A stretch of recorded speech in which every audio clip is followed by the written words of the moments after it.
from Triculture First with us. Without taking too much time, I want to introduce the Acting Public Affairs Officer of the U.S. Embassy to take the microphone. Thank you. Please welcome Mr. My name is Matthew Asada, and I'm the Acting Public Affairs Officer at the U.S. Embassy in Accra. It's a pleasure to be with you here today. I'm very excited to be at this program here at our American space in Kumasi.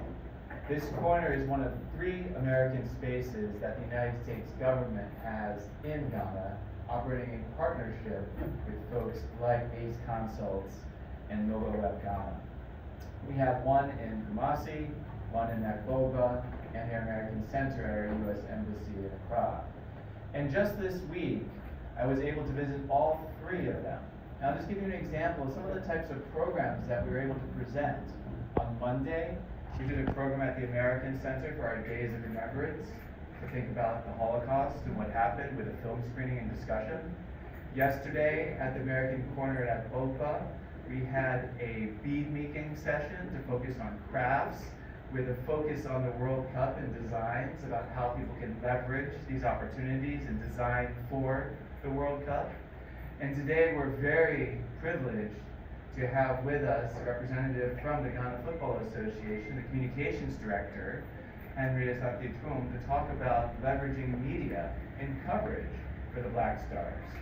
So I encourage all of you to get out the word and let folks know about the American Corner here in Kumasi, that this is a free resource with month-long programming, that all you need is an ID to enter. And again, the same is true for our spaces in Akboba and Accra as well. So this month, we're very excited to continue our series of programming for the World Cup, for the countdown to the World Cup. Ever since last year in July, we've done a series of programs talking about the different aspects of football and soccer. And not just what happens on the pitch itself, but rather everything that goes along with it. The culture, the business. So we talked about sports culture in the United States.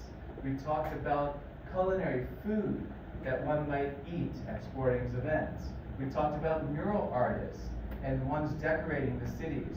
Cities of Philadelphia, for instance, one of the 11 host cities. And this month, our focus is on Kansas City. Kansas City is one of the 11 host cities in the United States that will be hosting matches for this World Cup. And you'll hear a little bit more about the World Cup from our subject matter expert here, but what we can say as the United States is we're incredibly excited about hosting what is the world's largest men's soccer World Cup ever. 3 host countries, 48 teams, more than 100 matches, 16 host cities. Our country, the United States, is going all out to ensure that this is a success for the teams, for the fans, and for everyone that wants to watch from wherever they are around the world. One of the things that we're very excited about this year is also celebrating America's 250th celebration. America celebrates 250 years of independence, and in the back of the American Corner here, as well as in Akboba and in Accra, you can see our Founders Museum and the Road to Liberty. And these paintings, and I hope you'll take a look at them a little bit later, talk about key men, women, and moments that went into the creation of our country. And I just want to highlight one of those moments in one of those portraits there on the far right, Betsy Ross. Betsy Ross was from Philadelphia, and she stitched one of the flags that would come to symbolize, that new independent country. And again, that flag with those stars, similar to Ghana with the star on its flag, would go and help to tell our story around the world. So when Ghana plays Croatia in Philadelphia, we're going to be very excited as we think about everything that goes into that in that historic city, where we'll be celebrating 250 years of independence on July 4th. So the U.S. Embassy in our American spaces, not only are we doing programs like the one today, but we've also done sessions to train media folks in Accra as well. You're going to be hearing, and we're really fortunate that we're able to do a session like that here with you today as well. But during the World Cup itself, one of the things we're very excited about is working with the Ghana Tourism Authority and Tribe on their 16 by 16 initiative. And that's bringing watch parties and bringing the World Cup to all 16 regions of Ghana. And we're fortunate to have with us today Kristen Jima, who you can speak with a little bit later, to learn a little bit more about the 16 by 16 initiative. And so the U.S. Embassy and our American Spaces will be going to watch parties throughout the entire country, but particularly for some of those U.S. Matches, maybe even a Ghana match or two.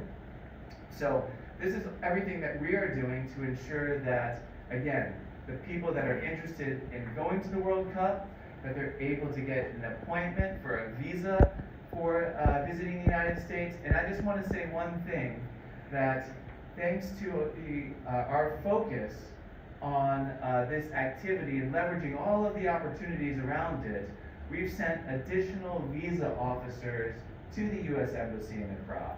And thanks to these additional visa officers, we've been able to drop the wait time for a B1, B2 visitor appointment from 15 months in 2024 to 12 months in 2025 and less than 1 month here in 2026. Less than a week or two, you're able to get a B1, B2 visitor visa appointment. So we're very excited, and we're trying to do everything that we can to ensure that this tournament is a success, to support the Black Stars as they go to the United States and Canada to play their matches. And we'll see, maybe the United States and Ghana will get to meet on the pitch in one of these cities. But I'm not the football expert here today. We're very fortunate to have someone from the Ghana Football Association. So I'll just leave you with a final plug, is please do visit our American Spaces. Please do come out to our watch parties, and please join us in celebrating America's 250th anniversary this year. At this time, I want to invite Henry Asante-Twum to the stage, who's going to talk a little bit more about leveraging media platforms for effective Black Star coverages, engaging audiences with multimedia content. We've been very fortunate to host Henry there at the American Center in Accra, and we're very excited that he was able to come up here in spite of his very busy schedule to be with you here today, what is a very busy week. So please put your hands together and welcome Henry Asante-Twum to the stage. For that matter, our trade changes completely. My first time was in 2006. I had the privilege of being at the World Cup because I was sponsored by DWTV, the German TV at the time. I was very naive, young man. I was thrown out there.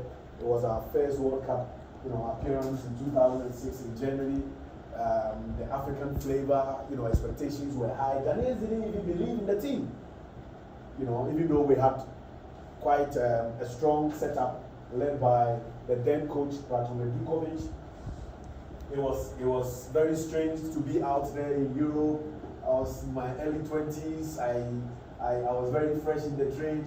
It's good to see my senior here from GBC. I had joined GBC, I think about 3 years later, and I had the privilege of covering 2 tournaments within 3 years. But the experience and the feeling covering the World Cup is absolutely amazing.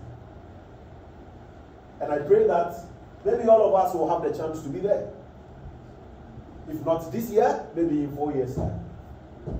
And may God grant us the opportunity to be at the World Cup. Listen, it is a lifetime experience. Your media shuttle arrives on time. You join the media shuttle. On the media shuttle, you are given a good treat. When you are in the press tribune, you are fed. You eat well, you drink well. You receive team updates on time. You receive team information on time. Immediately when the halftime whistle is blown, all the statistics in the first 45 minutes is given to you. And immediately when the whistle is blown for full time, you have every single detail that will make your job easier. This is the World Cup. It is the biggest sporting event on the planet, and I once again pray that you are able to get there. I know that some of you have had the chance to travel with the team, and you've also had the chance to be with the team a couple of times. The feeling in Ghana and the feeling in Japan or Germany or Austria is not the same as the World Cup. The World Cup is something else. So this morning I'm going